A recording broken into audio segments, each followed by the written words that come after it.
He fired me in front of everyone, right there in the middle of the Thursday morning meeting, with the whole team sitting stiff around the long conference table. My laptop was still open, the presentation slides halfway through. I had spent weeks building that report. He didn't even let me finish it. He cut me off, his voice loud and sharp, and said I had failed to deliver, that I was holding the team back. Then he looked around the room and announced that I was terminated, effective immediately. People just sat there frozen. A couple shifted awkwardly in their seats. No one said a word. Some avoided looking at me. Others glanced at their phones, pretending they hadn't just watched a man get cut down like that. I stood up slowly, my heart pounding but my face calm. I didn't say anything back. Not yet. Miles Kettering was new. He came in 3 weeks ago, replacing the old director who had been fair, if a little dull. Miles was the opposite, charming in front of clients, brutal behind closed doors. From day one, he made it clear he was here to shake things up. I had been at the company 5 years, built strategies that landed major accounts, mentored new hires. I knew the system inside and out, and Miles hated that.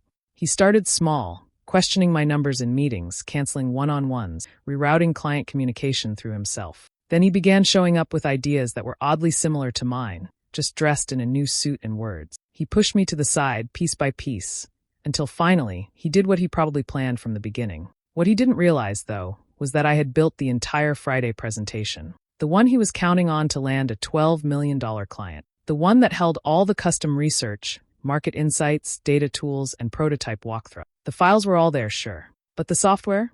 The interactive parts? They were locked behind layers only I knew how to operate. No passwords written down. No shortcuts. No instructions. Just a skeleton deck on his end, and a loaded system sitting on mine. I walked out of that office slowly, not because I was defeated, but because I had already won. He thought he had erased me from the picture. What he didn't know was that I still had the brush. And Friday morning was coming fast. I walked out of the building without a word, but inside I was burning. Not with anger, just a quiet fire. A controlled one. The kind that waits. Miles probably thought I'd be broken, humiliated, maybe even desperate to get my job back. He had no idea I was already 5 steps ahead. I'd seen the signs weeks ago and started preparing. Everything I'd created, the presentation, the tools, the analytics model, they were all backed up to a private drive only I could access. The Friday pitch wasn't just a PowerPoint file. It was a full-scale, interactive experience. Custom-coded modules that pulled real-time market data, simulated live client scenarios, and demonstrated dynamic product modeling. It took me 3 months to build. I hadn't trusted anyone with because I knew how fragile things were getting under Miles. He was fast with blame, slow with credit, and always watching. So I coded in silent protections. Nothing fancy, just smart. No one else could operate it without triggering errors. That Friday morning, I brewed coffee and sat on my couch. Laptop open, security logs ready. I had set up tracking weeks earlier, something they hadn't thought to disable. The NDA I signed was airtight in most places, but it didn't restrict passive observation. I could watch quietly as they tried to use what I made. The meeting started at 9 a.m. I could see when they opened the deck. The file loaded. Then came the first system call. It failed. 10 seconds later, a second attempt. Another failure. Soon they were cycling through error messages, trying to get the dashboard to activate. The interactive graphs were missing. The prototype simulation didn't launch.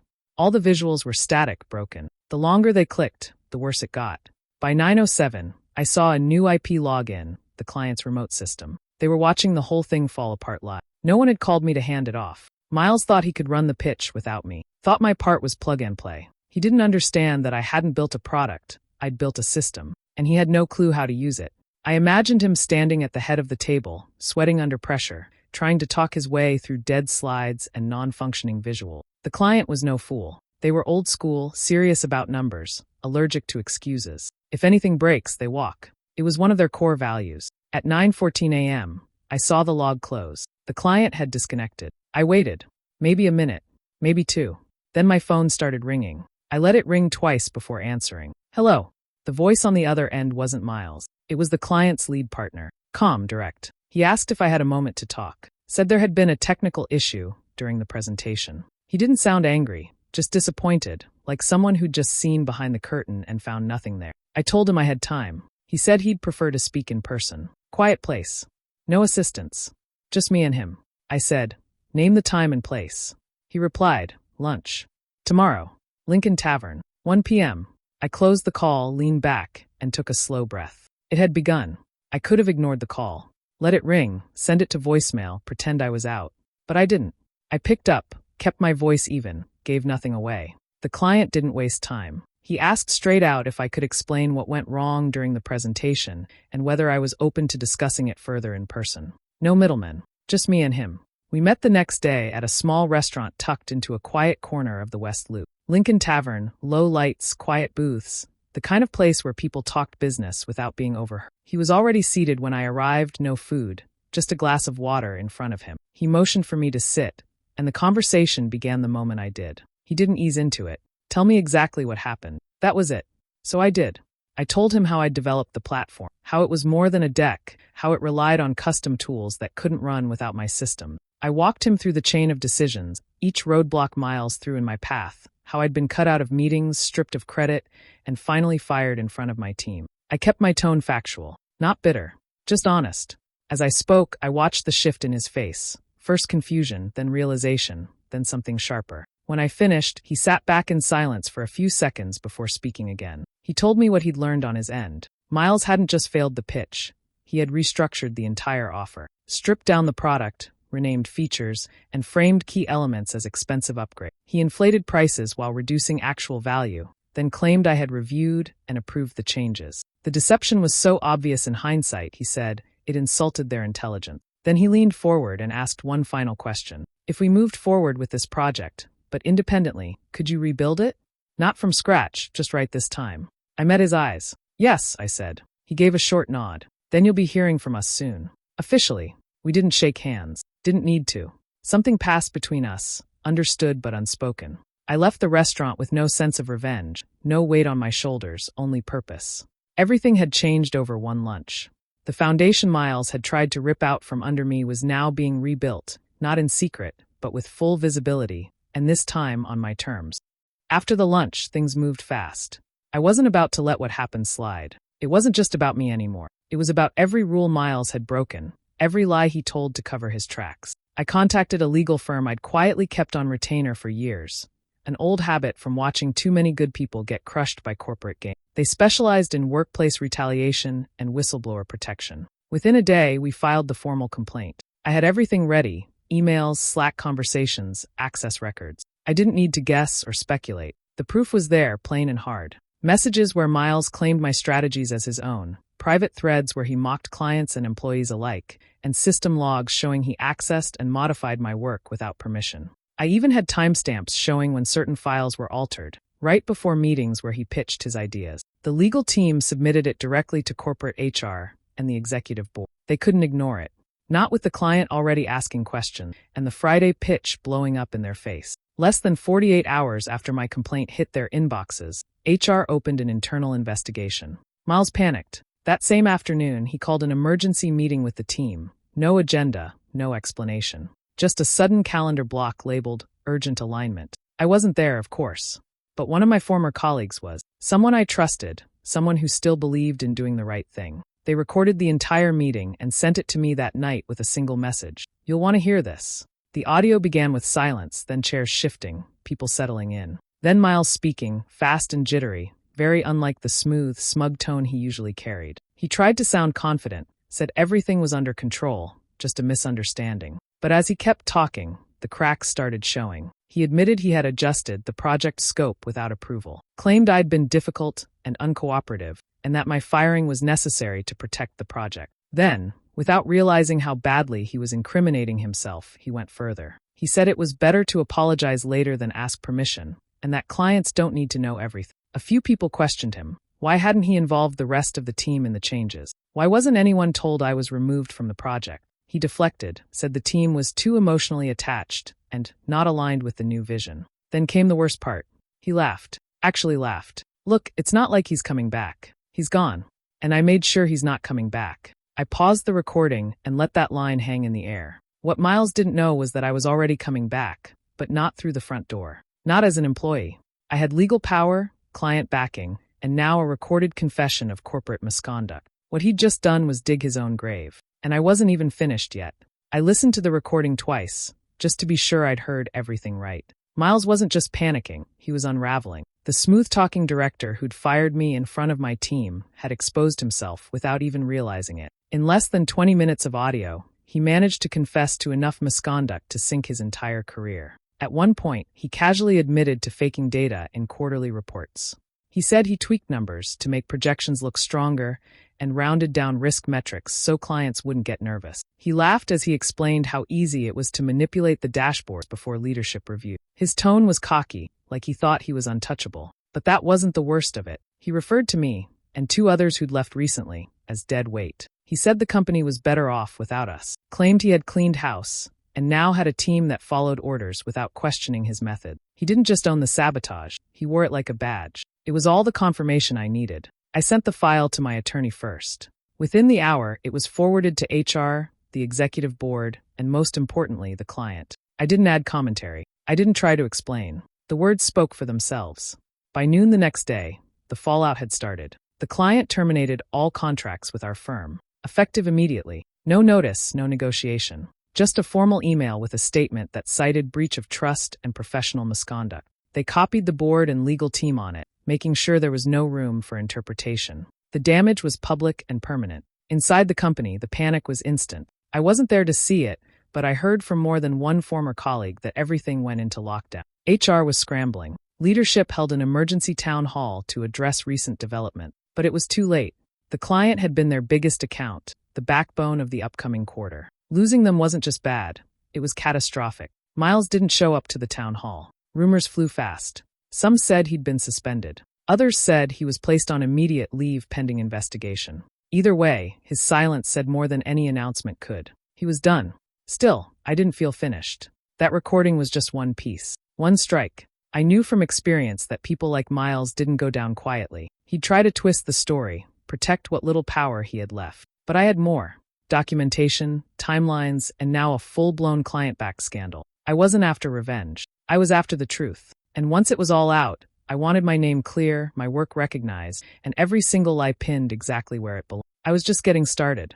After the client dropped the firm and Miles went silent, the ripple effects hit the team like a shockwave. I wasn't inside the office, but I didn't need to be. My phone lit up for hours. Former coworkers, people I'd worked beside for years, started reaching out. At first, it was just one message, short, cautious, but supportive. Then another.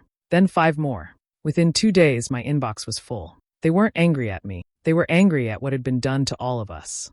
They'd watched good people get pushed out, saw their work erased, heard whispers about what happened behind closed doors. But now, everything was out in the open. The recording, the faked reports, the lies. And once the truth came out, staying quiet didn't sit right with them anymore. One by one, they started resigning. Some sent brief farewell emails. Others walked out without notice. A few posted cryptic messages online, careful not to name names, but clear enough to make people wonder. Behind the scenes, they messaged me directly, some just to say thank you, others to ask the same question. Are you building something?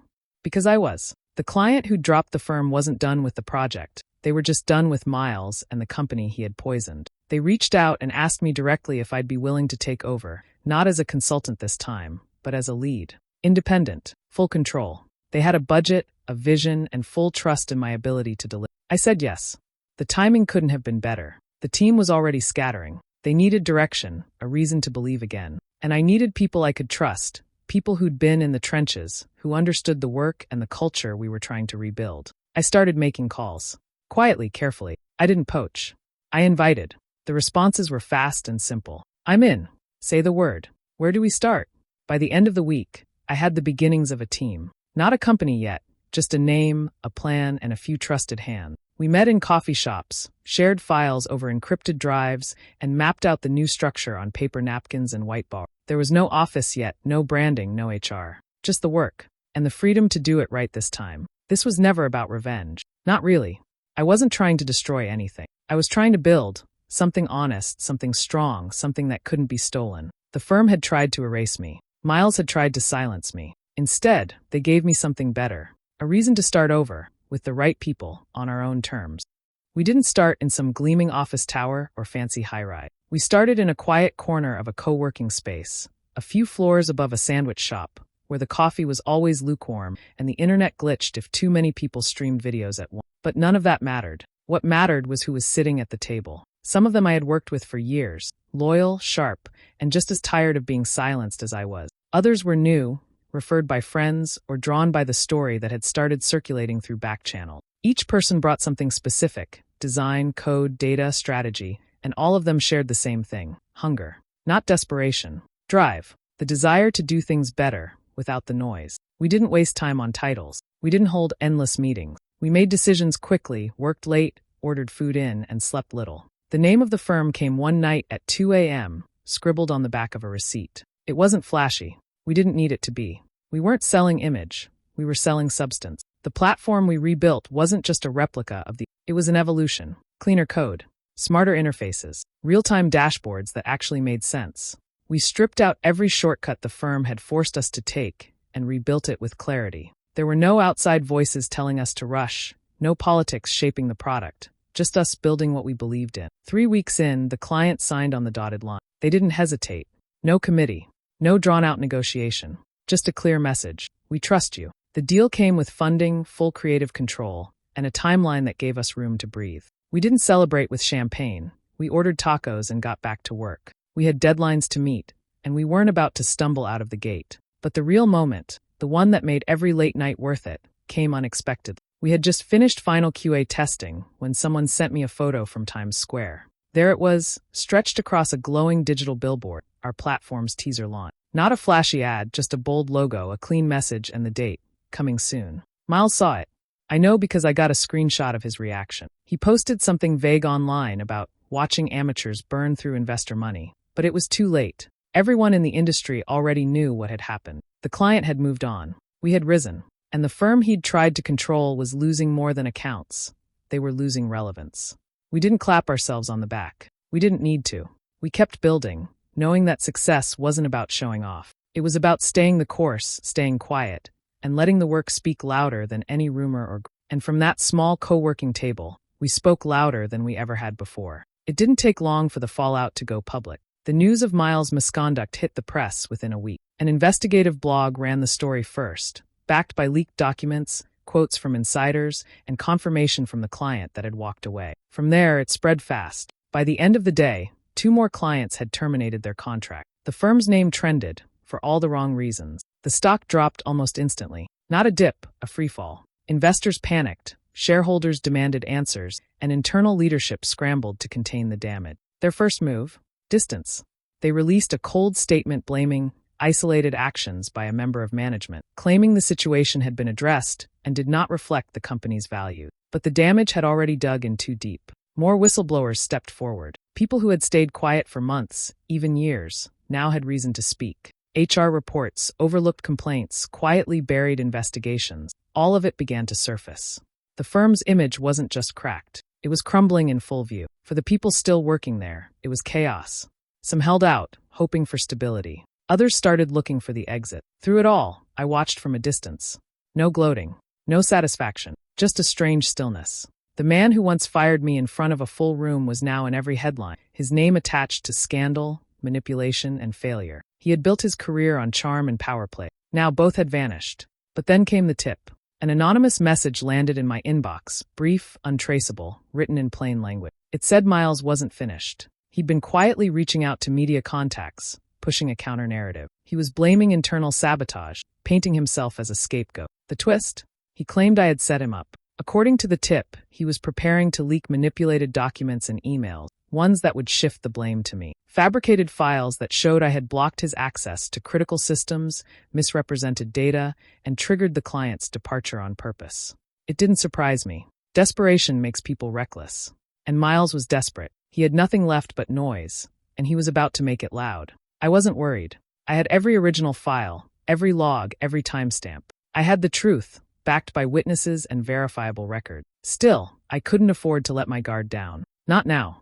Because this wasn't about Miles saving his job anymore. It was about him saving face, and he was willing to drag anyone down with him, including me. The email leak hit late on a Wednesday, just after most people had clocked out. A handful of online forums lit up first, screenshots of internal emails, supposedly showing that I had manipulated data, locked team members out of key systems, and forced the client to abandon the project. At first glance, it looked polished, convincing even. Names were correct, phrasing matched my tone. But there was one problem. None of it was real. Miles had made his move. What he didn't realize was that I'd been expecting it. My cybersecurity team, now part of my new venture, had been monitoring for weeks. We had back-end logs, message histories, and unaltered originals for every file and exchange. The moment those fake emails appeared, we got to work. Within hours, we traced the edits directly to a laptop registered under Miles' credentials. Not just the machine, his home IP, his time zone, even the specific software used to forge the metadata. He hadn't covered his tracks. He had rushed it,